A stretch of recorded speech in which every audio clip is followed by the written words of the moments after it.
Halo semuanya, Assalamualaikum warahmatullahi wabarakatuh. Jumpa lagi dengan saya Dr. Daus. Halo teman sejawat semua.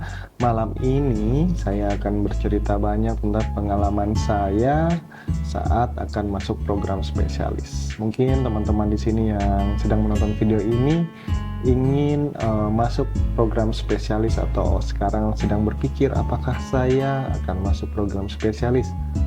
Nah, di sini saya akan sharing 3 pondasi yang kuat yang teman-teman harus miliki, terutama saat akan mengambil program spesialis.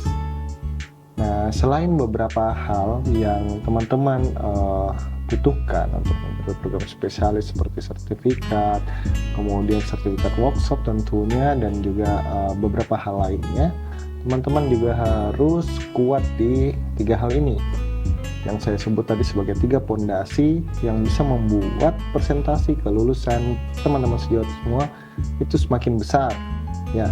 Jadi teman-teman jika memiliki 3 hal ini, kemungkinan besar untuk kesempatan lolosnya itu sangat besar. Yang pertama yaitu adalah dokter rekomendasi, yang kedua rumah sakit tempat kembali, dan kemudian hal yang ketiga adalah pembiayaan. Mari kita bahas satu persatu. Yang pertama yaitu adalah dokter gigi rekomendasi. Nah, di sini adalah dokter gigi rekomendasi yang spesialis, di mana teman-teman tidak boleh sembarang untuk meminta rekomendasi ini. Nah, ada beberapa kriteria yang bagus jika teman-teman akan meminta rekomendasi. Yang pertama adalah guru besar tentunya. Itu memiliki kekuatan rekomendasi yang sangat besar. Kemudian yang kedua adalah dokter-dokter atau dosen spesialis yang memiliki jabatan tinggi atau sudah setingkat konsulen. Dan juga dokter-dokter spesialis yaitu yang memiliki jabatan di organisasi spesialisnya. Seperti teman-teman ketahui, kalau misalnya dokter spesialis mereka punya juga organisasi spesialisnya sendiri. Kemudian dokter-dokter yang spesialis yang biasa juga memberikan materi atau sering diundang seminar atau workshop, atau dokter-dokter spesialis yang memiliki kekuatan di program spesialis tersebut. Itu teman-teman harus ketahui semuanya ya.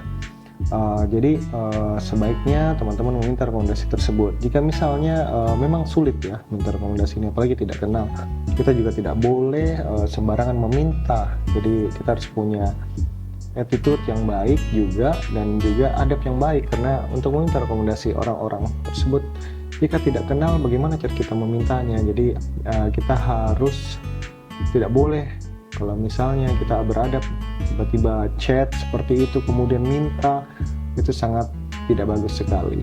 Jadi biasanya untuk yang paling mudah adalah kita mencari spesialis yang ada di daerah kita, atau ke dosen kita dulu saat kuliah. Itu adalah minimal yang paling benar. Nanti untuk latar belakangnya teman-teman harus cari tahu ya. Dan ada bagusnya jika teman-teman meminta rekomendasi dari dokter-dokter lulusan dari fakultas tersebut yang akan diambil, dari universitas mana program spesialis yang akan sejawat ambil. Nah, misalnya ada dari Unpad atau UI, Unhas, itu teman-teman semua harus tahu komponen dari dosennya lulusan mana dan kira-kira yang terkenal di mana, seperti itu. Jadi teman-teman harus mempersiapkan rekomendasi yang kuat, karena nanti pada saat teman-teman tes wawancara, semua saingan teman-teman semua akan punya rekomendasi yang kuat-kuat. Ada yang anaknya prof, ada yang dia punya rekomendasi dari spesialis yang terkenal dan lain-lain.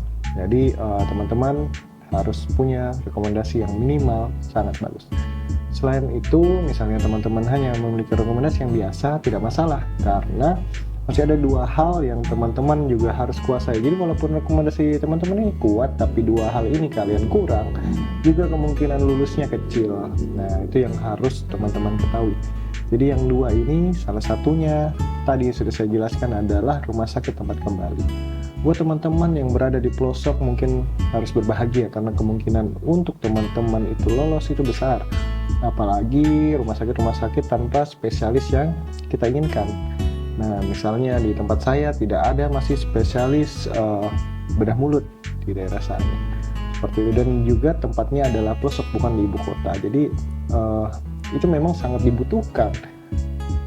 Itulah yang membuat kemungkinan besar kita bisa ditarik untuk menjadi mahasiswa di program spesialis tersebut. Salah satunya. Jadi misalnya teman-teman berada di kota besar yang sudah memiliki banyak spesialisnya, apalagi spesialis yang teman-teman tuju, buat apa di sana? Karena universitas-universitas tersebut mereka juga mengikuti dari kebijakan-kebijakan pemerintah, di mana mengutamakan spesialis-spesialis di daerah terpencil. Jadi seperti yang teman-teman ketahui kan, kalau misalnya spesialis di Indonesia itu mereka terpusat atau sentralis di kota-kota besar. Jadi jika ada teman-teman yang berada di pelosok yang ingin menjadi spesialis, itu memberikan kemungkinan yang besar. Oleh karena itu, teman-teman yang berada di daerah itu jika bisa meminta rekomendasi dari rumah sakit tersebut agar nanti setelah selesai sekolah akan ditempatkan di rumah sakit tersebut. Nah, penempatan itu dan rekomendasi itu yang akan menjadi titik tumpu kalian untuk bisa lolos di program spesialis. Kemudian selanjutnya yang terakhir adalah pembiayaan. Pembiayaan ini penting karena dari pihak universitas ingin mengetahui kemampuan kita nanti pada saat sekolah apakah bisa menyelesaikan atau tidak. Karena teman-teman ketahui saat program spesialis itu banyak sekali yang harus kita keluarkan. Ya, selain secara material juga secara fisik dan juga secara mental memang banyak yang kita keluarkan. Tapi secara pembiayaan juga banyak, karena tidak hanya secara publikasi, biaya event, ikut seminar dan lain-lain, bahkan ada yang keluar negeri kan, itu memiliki biaya yang banyak. Nah, hal ini yang ingin diketahui oleh dari universitas atau fakultas, bagaimana cara kita untuk menyelesaikan itu, karena takutnya hal ini yang akan mengganggu proses pembelajaran mahasiswa PPDGS spesialis tersebut. Nah, akhirnya akan menghambat, dan itu yang akan menyebabkan keterlambatan dari mahasiswa tersebut. Untuk pembiayaan ini ada dua, yaitu pertama beasiswa dan biaya mandiri. Beasiswa itu nanti dibagi lagi menjadi LPDP, beasiswa Kemenkes, atau beasiswa dari provinsi daerah. Kemudian selanjutnya yaitu biaya pribadi tadi. Nah, kalau LPDP atau dari kementerian itu kita bahas akan lebih lanjut bagaimana untuk sistematisnya. Tapi kalau misalnya dari beasiswa, dari pihak universitas itu pasti akan mengutamakan. Karena apa? Karena beasiswa itu sudah pasti jelas untuk pembiayaannya, dan kemungkinan besar untuk kedepannya tidak akan mengganggu dari mahasiswa tersebut secara pembiayaan.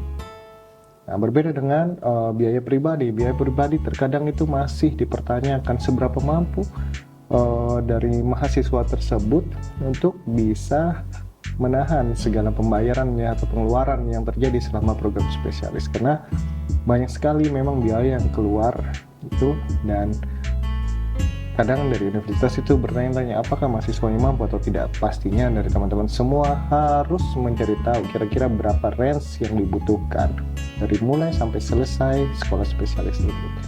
Nah, kadang tidak salah jika ketika saat wawancara itu dipertanyakan berapa saldo di rekening kita, seperti itu. Tapi kalau misalnya memang backingannya kuat untuk dana, tidak masalah. Jadi hajar terus ya. 3 hal ini tadi sangat penting sekali teman-teman kasih kuat. Kalau misalnya bisa ketiganya diperkuat atau didapatkan, itu memiliki kekuatan yang sangat besar untuk bisa lolos dan menjadi salah satu dari calon lolosnya. Jadi teman-teman harus bisa mengusahakan 3 hal ini. Memang agak sulit, jadi teman-teman harus persiapkan secara matang. Mungkin itu saja sharing dari saya untuk yang pertama. Nanti kita akan bahas lagi untuk hal-hal lainnya.